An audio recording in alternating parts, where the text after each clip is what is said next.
आदरणीय दिदीबहिनी तथा दाजुभाइ, व्यवस्थापिका संसदबाट म प्रधानमन्त्री निर्वाचित भएपछि 15 दिन बितेका छन्। प्रधानमन्त्री निर्वाचनले ठुलो आशा र अपेक्षा उत्पन्न गरेको थियो र अहिलेसम्म सरकारले पूर्णता हुने पाएको छैन। नयाँ संविधान जारी गर्नका लागि थप गरिएको 1 वर्षको समयमध्ये 3 महिना र 1 घण्टाको समय ठुलो महत्त्व भएको सङ्क्रमणकालको यस समयमा सरकारलाई पूर्णता दिन समेत यति लामो समय लागेको हुँदा आम नागरिकमा कौतूहलता र प्रश्नहरू देखा पर्न स्वाभाविक छ। जनताले निर्वाचित गरेर पठाएको एउटा प्रतिनिधिका हिसाबले र जनप्रतिनिधि संस्थाबाट निर्वाचित सरकार प्रमुखका हिसाबले यी सबै प्रश्नहरूको उत्तर दिनु र जिज्ञासाहरूको समाधान गर्नु मेरो दायित्व भएकाले म राष्ट्रका सामु उपस्थित भएको छु। यस अवधिमा समायोजन र पुनस्थापनामा जाने माओवादी सेनाका लडाकुहरूको समूह विभाजन र पुनस्थापनाको समय तालिका प्रकाशित गरेर काम सुरु गर्न सकेथे। लामो समयसम्म रहेको सरकार चिन्ताले उत्पन्न भएका र रोकिएका सरकारी कामहरू अगाडि बढाउन सकिन्थ्यो। महँगी र अभावमा परेका खास गरी ग्रामीण जनताका लागि राहतका कार्यक्रम दिन सकिन्थ्यो।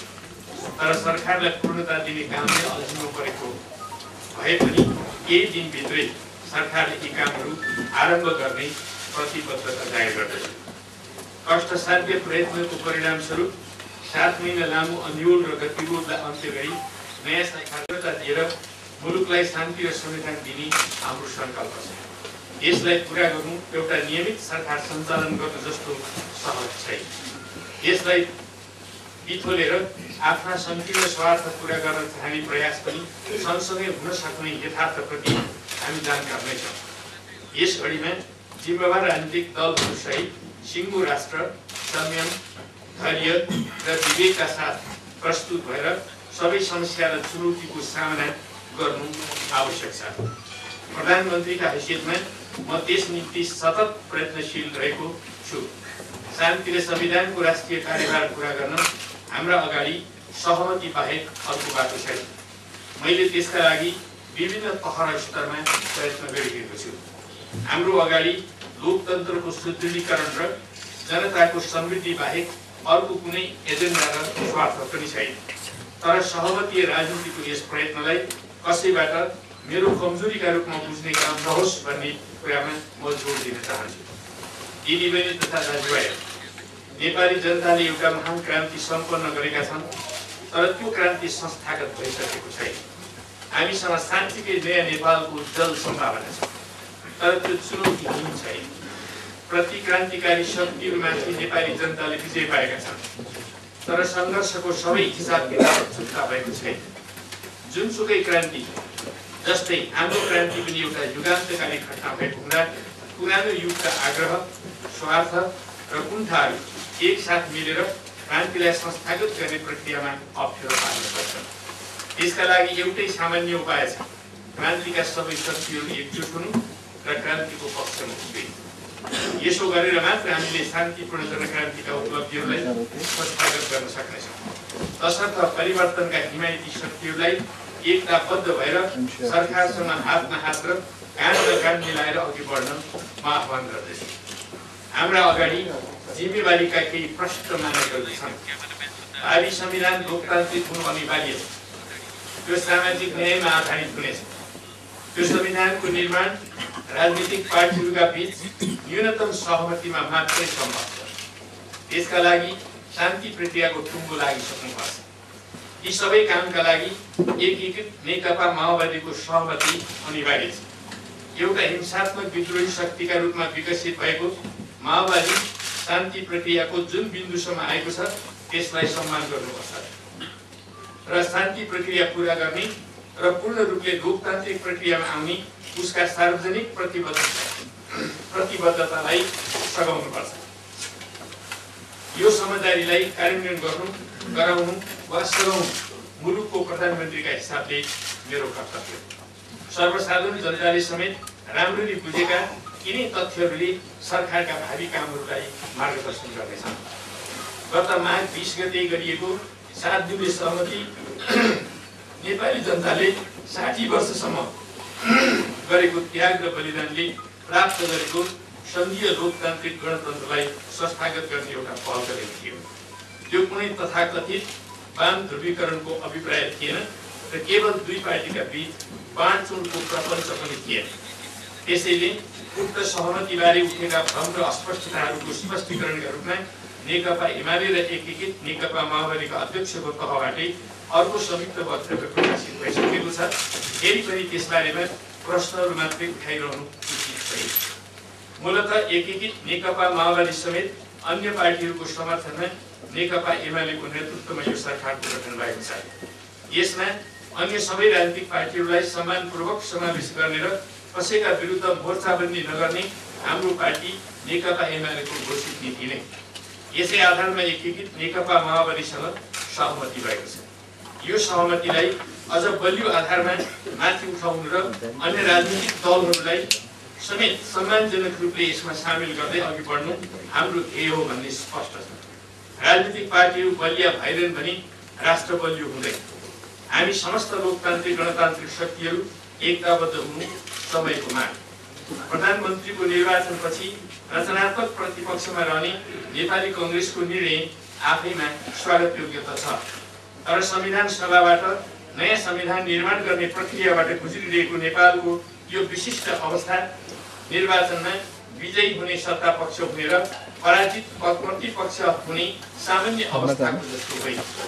यो त स्वयं नेपाली कङ्ग्रेस समेत सहभागी र अगुवा रहेको क्रान्ति पछिको सङ्क्रमणकालीन विशिष्ट अवस्था हो।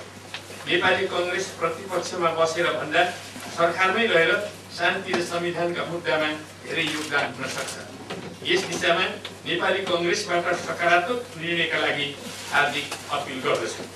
दिदीबहिनी तथा दाजुभाइहरू, व्यक्ति, परिवार र समुदायका तहमा अहिले जुन ऐतिहासिक महत्त्वका बहस विमर्श भएका छन् त्यसको प्रभाव राजनीतिक पार्टीहरूमा समेत परेको छ, जुन स्वाभाविक छ। तर राजनीतिक बहस विमर्शलाई रचनात्मक र राष्ट्रिय स्वार्थमा आधारित बनाउन सकिएन भने पार्टीहरूभित्रका बहसहरू अन्तर्विरोधको तहमा र अन्तर्विरोधहरू कचिमलको तहमा विकसित हुन सक्छ। संविधान सभाबाट नयाँ संविधान जारी गर्नका लागि हामी लोकतान्त्रिक तथा गणतन्त्रवादी राजनीतिक पार्टीहरूभित्रै पनि बलियो एकता आवश्यक छ। यस्तो एकताले राजनीतिक पार्टीहरूका बीचका संस्थागत सम्बन्धहरूलाई सुदृढ पार्दछ। यसरी पार्टीहरूभित्रै र पार्टीहरू बीचमा खेलेर नाजायज फाइदा उठाउने अस्थिरता र प्रतिगमनका शक्तिहरू निष्प्रभावी हुनेछन्। हामी राजनीति गर्नेहरूले आफ्ना कुण्ठाको भारी राष्ट्र र जनतालाई बताउनु हुँदैन।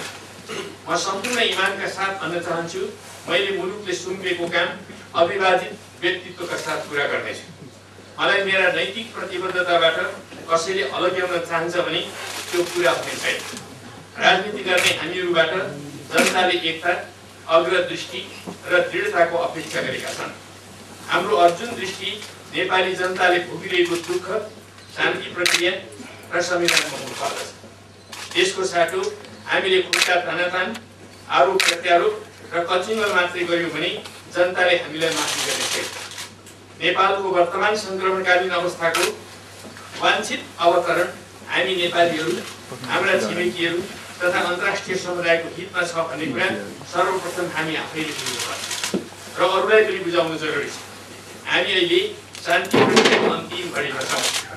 हामी एकताबद्ध हुँदा करिब 2-2.5 महिनामै शान्ति प्रक्रियामा निर्णायक उपलब्धि हासिल गर्न सकिन्छ र संविधान जारी गर्न आवश्यक परिस्थिति निर्माण गर्न सकिन्छ। म यस कुरामा सिङ्गो राष्ट्रलाई विश्वास दिलाउन चाहन्छु।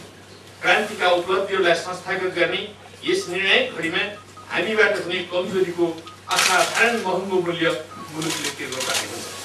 यसतर्फ सचेत रहन सबैलाई अनुरोध गर्दछु। मेरो निर्वाचन क्षेत्र इलामका मतदाता, मेरो पार्टीको महाधिवेशन र त्यसपछिका अनेकौं निर्णयहरूले मलाई जनता र राष्ट्रको पक्षमा काम गर्न जिम्मेदारी दिएर म प्रधानमन्त्रीको उम्मेदवार बनेको। व्यवस्थापिका संसदले त्यसैलाई समर्थन गरेर म प्रधानमन्त्री बनेको छु। यो जिम्मेवारीलाई गम्भीरतापूर्वक लिएर अघि बढ्नु म आफ्नो कर्तव्य ठान्दछु।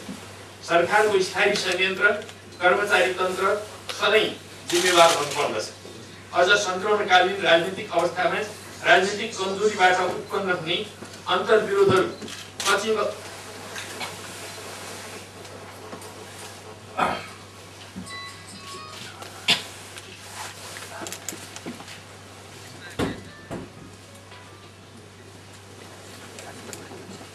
अन्तर्विरोधहरू अतिमलको तहमा विकसित हुन सक्छ। संविधान सभाबाट नयाँ संविधान जारी गर्नका लागि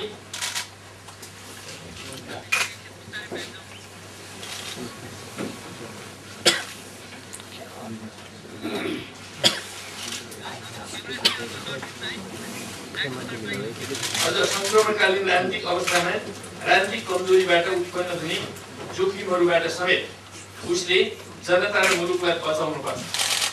मेरो नेतृत्वको यस सरकारले अझै पूर्णता पाइसकेको छैन। यस अवस्थामा अनेकौं प्रकारका शङ्का उपशङ्का फैलाउने काम हुन सक्छन् र जनतामा भ्रमहरू सृजना हुन सक्छन्। त्यस्ता भ्रम र शङ्का उपशङ्काहरूबाट प्रभावित नहुन म सबैलाई आग्रह गर्दछु। यस्तो अवस्थामा हाम्रो सम्पूर्ण प्रशासन र राज्यका सबै अङ्गहरूले अझ बढी सचेत र सजग भएर आफ्ना कामहरूमा लाग्नुपर्छ। राष्ट्र र जनताप्रतिको जिम्मेदारी बोध गर्दै यस घडीमा पनि आफ्ना कामहरू उत्तरदायित्वपूर्ण ढङ्गले सम्पादन गर्न निजामती सुरक्षा अङ्ग लगायत सबै राष्ट्र सेवकहरूलाई निर्देशन गर्दछु। सरकार र राजनीतिक दलहरूका बारेमा सञ्चार जगतले गरेका टिप्पणीहरूको बारेमा म जानकार। अहिलेका कठिनाइहरूप्रति सञ्चार क्षेत्र स्वयं पनि अनभिज्ञ छैन भन्ने मेरो विश्वास छ। शान्ति र संविधानको राष्ट्रिय लक्ष्य पूरा गर्न सरकारलाई प्रेस जगतको सदैव सहयोग रहनेछ भन्ने म अपेक्षा गर्दछु। हाम्रो लोकतान्त्रिक आन्दोलनमा सबै वर्ग, पेशा, जाति जनजाति, लिङ्ग, क्षेत्रका जनताको सहभागिता रहँदै आयो। सङ्घीय लोकतान्त्रिक गणतन्त्रलाई संस्थागत गर्ने उद्देश्यले बनेको यस सरकारका चुनौतीहरूलाई ध्यान दिँदै सबैबाट सरकारले आवश्यक समर्थन सहयोग प्राप्त गर्नेछ भन्ने मेरो विश्वास छ। यस छोटो समयमा अन्तर्राष्ट्रिय समुदायले नेपालको शान्ति प्रक्रिया र संविधान निर्माणका बारेमा जुन साहस र समर्थन देखाएको छ त्यसप्रति धन्यवाद दिन चाहन्छु। मलाई हारजितको कुनै राग द्वेष छैन, तर मेरा कारणले लोकतन्त्र र जनताको शिर निहुन नदिनु मेरो सर्वोपरि दायित्व हो, कर्तव्य। पूर्वी पहाडको एउटा ग्रामीण किसानको छोराको हिसाबले मैले निजी रूपमा पाउन अरू केही पनि बाँकी छैन। यदि बाँकी छ भने मसँग मातृभूमिप्रतिको ऋण मात्रै बाँकी छ। धन्यवाद।